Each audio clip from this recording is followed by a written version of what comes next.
I'm Tanim Ahmed from Dhaka Tribune, and I have with me Afsan Chowdhury, journalist, researcher, and political commentator. Afsan, today there was a hartal, a half-day hartal, called by the the National Oil and Gas Protection Committee. This committee, run by Ahmed, and it's fairly popular, and they've been doing their activism for many number of years.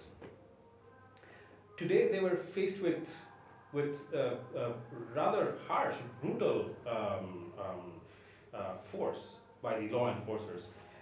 It was a little too heavy-handed. Would you agree? Yeah, I think this is one of the dark days of the present regime. First, they attacked the activists, and this was generally left students, and several of them have been very badly injured, including ladies, and it was completely unnecessary.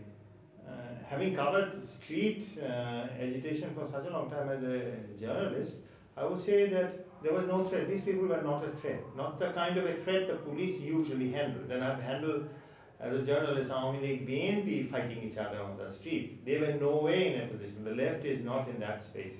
But the police is really trying to send a signal.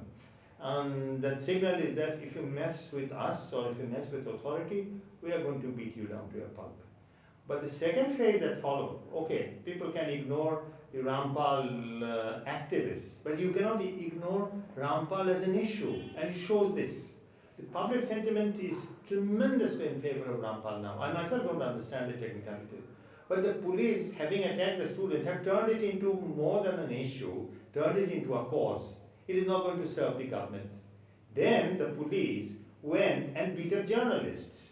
And it has been so brutal, and the journalists have already covered it. And it is all over Facebook, it is going to be on TV. You have alienated one community which you cannot afford to alienate. If you are thinking of an election, just imagine what, nobody is going to forget this.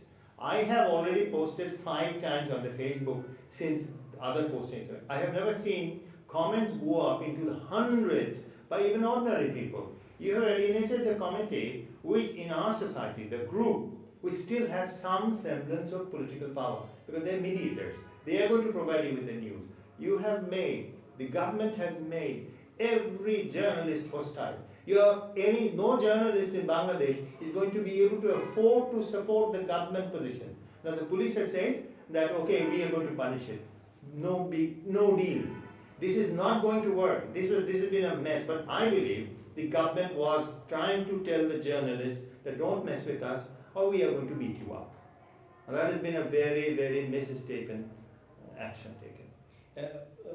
Now, it always seems to me, even being a journalist, that whenever journalists are beaten up, it's taken to be a graver assault than beating up a general citizen. Why is that? No, of course. Journalists constitute a sort of a transparency guardian. The journalists are supposed to provide this information. This is often used by journalists, particularly journalist leaders, for their own production of privilege.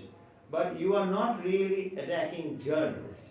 You are attacking the people, the only people, if you will, who are in a position to provide information to the people. So whether you like it or not, and I think we journalists should not make any bones about it, we are not the most popular people in the world.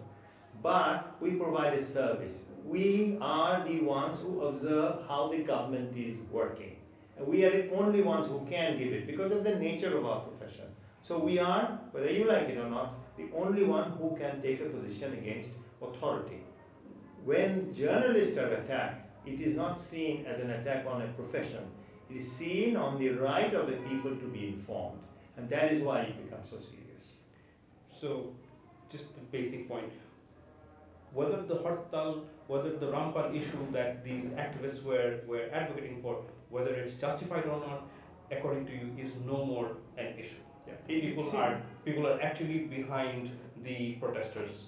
Yes, absolutely. In fact, they went in favor of the protesters because the government was depending so heavily on bureaucrats to sell their case. They did not understand. People do not listen to arguments. They listen to what is happening in their instinct. And the instinct say, no, this is not a good idea. Sundarban is too sensitive to be put at any risk. No matter what the Prime Minister says that we're going to take this precaution, that precaution, we need more energy. It's never going to be a convincing case. Anybody who supports Rampal risks become politically unpopular. And I think the case is that Anu Muhammad and his group has very little political clout, network, organizational resources. But they've sold the case. And they've sold it because the cause is so important.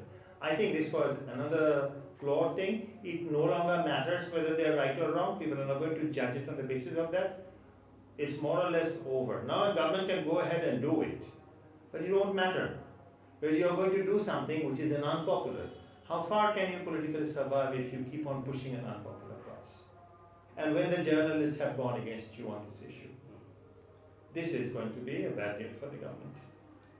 Thank you, Afsan bhai. Thank you.